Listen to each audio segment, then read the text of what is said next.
हिवाळ्यामध्ये सर्व पालेभाज्या खूप साऱ्या प्रमाणात आणि स्वस्त देखील मिळतात। त्यामुळे आपण हिवाळा स्पेशल वेगवेगळ्या पालेभाज्या अगदी झटपट आणि पटकन कशा बनवून तयार करता येईल त्या पाहत आहोत। ही आज आपण करडईची भाजी पाहिली आहे। 2 ते 3 दिवसापूर्वी करडईची हाटून भाजी कशी तयार करायची ती पाहिली होती। तर आजच्या भागामध्ये तुम्ही टिफिनसाठी बनवू शकता किंवा जेवणासाठी देखील बनवू शकता। अगदी झटपट 5 ते 7 मिनिटांमध्ये बनवून तयार होणारी करडईची भाजी तयार करण्याची सोपी पद्धत मी तुमच्यासोबत शेअर केलेली आहे।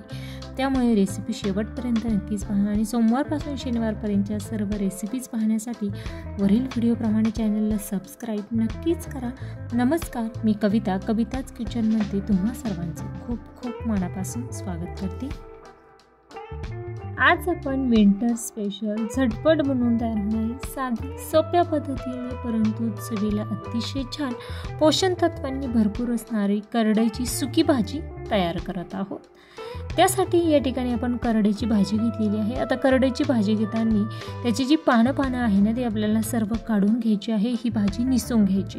आता ही भाजी निसत असताना त्यावर काही खराब पानं वगैरे असतील तर ती तुम्हाला काढून टाकायची आहे आणि जी चांगली पानं आहेत ती घ्यायची। हे पहा, अशा पद्धतीने तुम्हाला ही भाजी निसून घ्यायची आहे।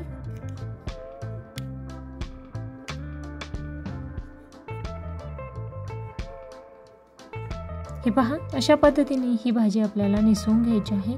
त्यानंतर ही भाजी निसून झाल्यानंतर आपल्याला एका चाळणीमध्ये छिद्र असलेल्या चाळणीमध्ये ठेवून ही भाजी 4 ते 5 पाण्याने स्वच्छ धुवून घ्यायची, जेणेकरून ती चाळणीमध्ये टाकल्यानंतर तिचं पाणी देखील निथळले जातं आणि भाजी देखील व्यवस्थित अशी स्वच्छ धुतली जाते। सर्व भाजी निसून तयार झालेली आहे। आता आपण ती धुवून घेणार आहोत।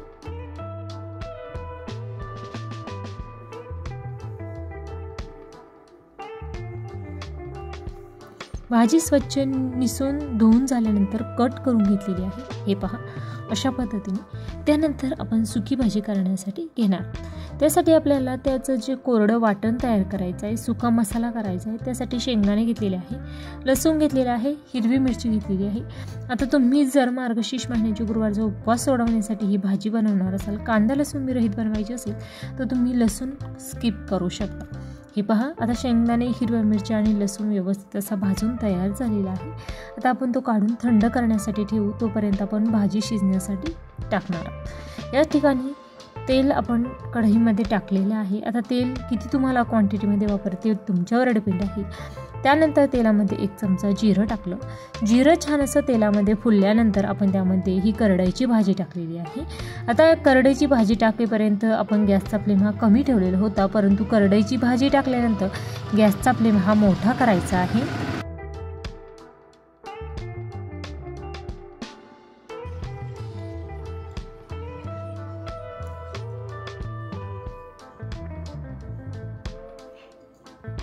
त्यानंतर यामध्ये आपण चवीनुसार मीठ टाकणार आहोत।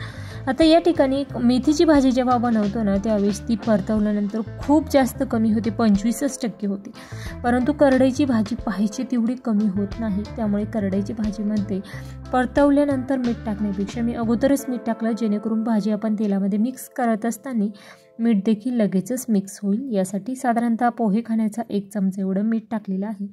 मीठ आणि भाजी सर्व तेलामध्ये व्यवस्थित अशी मिक्स करून घ्यायची आणि या स्टेजला आपण गॅसचा फ्लेम हा मोठा ठेवलेला आहे। मोठ्या आचेवर भाजी आपण व्यवस्थित अशी आपण मिक्स करणार आहोत।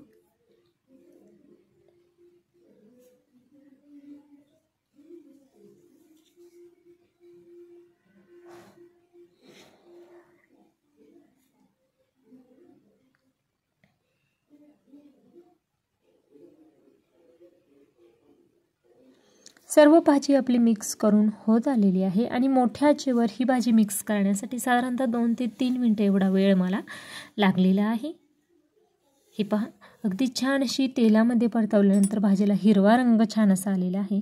त्यानंतर झाकण ठेवायचं आणि भाजी आपण शिजवण्यासाठी ठेवणार आहोत। तोपर्यंत आपण जे शेंगदाणे, हिरवी मिरची आणि लसूण भाजून घेतलेला होता तो मिक्सर चालू बंद करत हा सुका मसाला तयार करून घ्यायचा आहे। हे पहा, आता हे मिक्सरला दळून घेत असताना जास्त ठोसर नाही किंवा जास्त बारीक नाही, अगदी मध्यम असा हा कूट तयार करून घेतलेला आहे. तुम्ही पाहू शकता शेंगदाणे कशा पद्धतीने मी दळून घेतलेले आहे. त्यानंतर आपली भाजी देखील ऑलमोस्ट शिजवून तयार होत आलेली आहे. आता त्यामध्ये आपण हा शेंगदाण्याचा कूट टाकायचा. हे पहा, ही भाजी परतवल्यानंतर जवळजवळ 50 ते 60% एवढी झालेली आहे. त्यानंतर आपण त्यामध्ये शेंगदाण्याचा कूट टाकणार आहोत. आता या ठिकाणी तुम्हाला जर करडईच्या सुक्या भाजीमध्ये कांदा आवडत असेल ना, तर जिरं टाकण्या अगोदर तुम्ही एक मोठ्या साईजचा कांदा अगदी बारीक चिरून छान असा तेलामध्ये परतवून घेऊ शकता आणि तुम्ही तशा पद्धतीने देखील ही भाजी बनवू शकता. परंतु पालेभाज्या ज्या आहे ना, त्या करताना मला कांद्याचा वापर आवडत नाही. शक्यतो पालेभाज्या करताना मी कांद्याचा वापर करत नाही, त्यामुळे मी कांदा न वापरता ही करडईची भाजी केली. परंतु बऱ्याचदा करडईची भाजी करताना किंवा पालकाची सुकी भाजी करत असताना कांद्याचा वापर केलेला असतो. त्यामुळे तुमच्या आवडीवर डिपेंड आहे की तुम्हाला कांद्याचा वापर करायचा असेल तर तुम्ही तो करू शकता. या ठिकाणी शेंगदाण्याचा जो कूट तयार करून घेतलेला होता तो व्यवस्थित असा मिक्स केल्यानंतर झाकण ठेवायचं. गॅस मंदच ठेवलेला आहे आणि अगदी 3 ते 4 मिनटासाठी ठेवलं. व्यवस्थित अशी आपली ही करडईची भाजी या ठिकाणी शिजवून तयार झालेली आहे. आता ताजी करडईची भाजी होती त्यामुळे शिजण्यासाठी जास्त वेळ लागलेला नाही. 5 मिनटामध्ये ही भाजी शिजवून तयार झालेली आहे. अगोदर जेव्हा आपण झाकण ठेवलं होतं ना शेंगदाण्याचं कूट टाकण्याअगोदर, त्यावेळेस गॅसचा फ्लेम हा मोठा ठेवलेला होता, मोठा ते मध्यम ठेवलेला होता.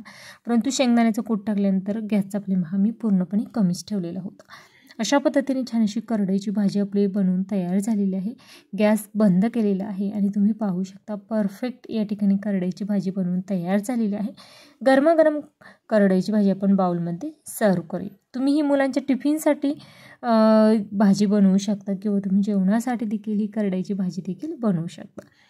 अगदी साधी, सोपी आणि झटपट बनवून तयार होणारी ही करडईची भाजीची रेसिपी तुम्हाला कशी वाटली हे मला कमेंट बॉक्समध्ये नक्कीच कळवा. त्याचबरोबर रेसिपी आवडल्यास लाईक करा, जास्तीत जास्त शेअर करा आणि माझ्या चॅनलवर जर नवीन असाल तर सबस्क्राईब नक्कीच करा. सबस्क्राईब केल्यामुळे सोमवारपासून शनिवारपर्यंत येणाऱ्या प्रत्येक रेसिपीचे नोटिफिकेशन हे तुमच्या मोबाईलवर येईल आणि तुमच्या मोबाईलची ही घंटी वाजेल. त्याचबरोबर हिवाळा स्पेशल तुम्हाला आणखीन कोणकोणत्या रेसिपीज पाहायला आवडतील हे मला कमेंट बॉक्समध्ये नक्कीच कळवा. हिवाळा स्पेशल आपण खूप साऱ्या पालेभाज्यांच्या रेसिपी पाहत आहोत. वेगवेगळ्या प्रकारचे लाडू असतील किंवा गुळाच्या वेगवेगळ्या रेसिपीज असतील, हेल्दी रेसिपीच्या आपण व्हिडिओ पाहत आहोत. त्यामुळे चॅनलला सबस्क्राईब नक्कीच करा आणि तुम्हाला जर माझ्या रेसिपीज आवडत असतील तर तुमच्या मित्रमैत्रिणी आणि नातेवाईकांना देखील जास्तीत जास्त शेअर करा. अगदी छान, परफेक्ट आणि साध्या सोप्या पद्धतीने अगदी सकाळची घाई असेल तरी मुलांच्या टिफिनसाठी ही भाजी अगदी झटपट बनवून तयार होते. वेळात वेळ काढून माझी रेसिपी शेवटपर्यंत पाहिल्याबद्दल धन्यवाद. पुन्हा भेटूया उद्याच्या भागामध्ये अशाच नवीन एखाद्या छानशा हिवाळी रेसिपीसोबत. तोपर्यंत धन्यवाद.